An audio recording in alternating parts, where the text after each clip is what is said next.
एक छोटे से गांव में, जो घुमावदार पहाड़ियों और फुसफुसाते जंगलों के बीच बसा था, एक युवा लोहार रहता था जिसका नाम मोहन था। मोहन ने अपने पिता की कार्यशाला विरासत में पाई थी, जहां हर वक्त धातु की टनटनाहट और भट्टी की गर्मी महसूस होती थी। हालांकि उसका दिल लोहे को पीटने में नहीं था।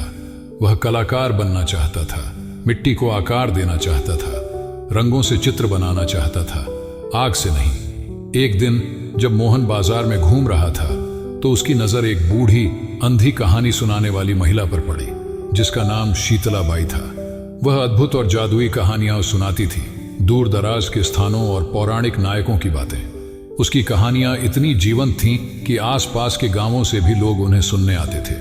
उत्सुक होकर मोहन ने शीतला बाई से पूछा कि वह अपनी आंखों की रोशनी न होते हुए भी इतनी विस्तार से कहानियां कैसे सुनाती है।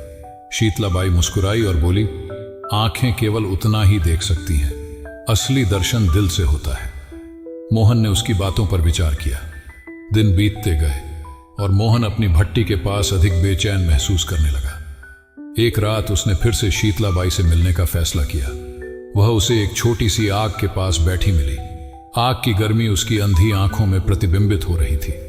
मैं कलाकार बनना चाहता हूं, लेकिन इस जीवन में फंसा हुआ महसूस करता हूं। मोहन ने अपनी व्यथा साझा की।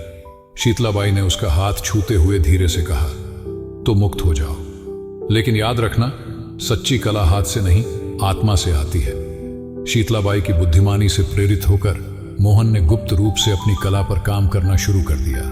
उसने मिट्टी को सुंदर मूर्तियों में ढाला और जीवंत दृश्य चित्रित किए, लेकिन उसने पूरी तरह से भट्टी को नहीं छोड़ा, बल्कि उसने दोनों को मिलाया। जटिल धातु की मूर्तियां बनाई जो किसी ने पहले कभी नहीं देखी थी।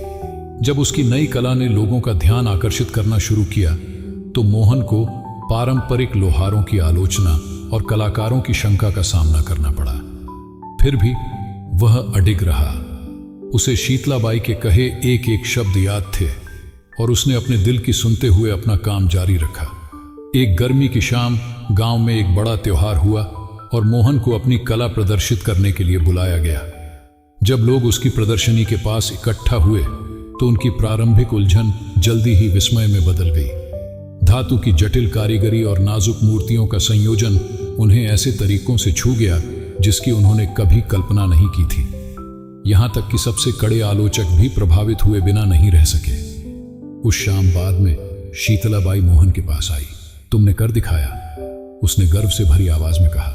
तुमने अपने दिल से देखा। मोहन को एहसास हुआ कि उसके सपनों की यात्रा ने न केवल उसकी कला को बदल दिया था, बल्कि गांव में एक नई चमक भी जगा दी थी। लोग अपनी छिपी हुई प्रतिभाओं को खोजने लगे। मोहन के साहस से प्रेरित होकर जिसने अपने दिल की सुनी थी, वह गांव जो कभी केवल अपने लोहारों के लिए जाना जाता था, अब हर तरह के कलाकारों से भर गया था। और इस तरह पहाड़ियों और फुसफुसाते जंगलों के बीच बसे इस शांत गांव में एक युवा लोहार जिसका नाम मोहन था, एक कलात्मक क्रांति का सूत्रधार बन गया। यह सिद्ध करते हुए कि जब आप अपने दिल की सुनते हैं तो आप अपने सपनों का मार्ग स्वयं बढ़ सकते हैं।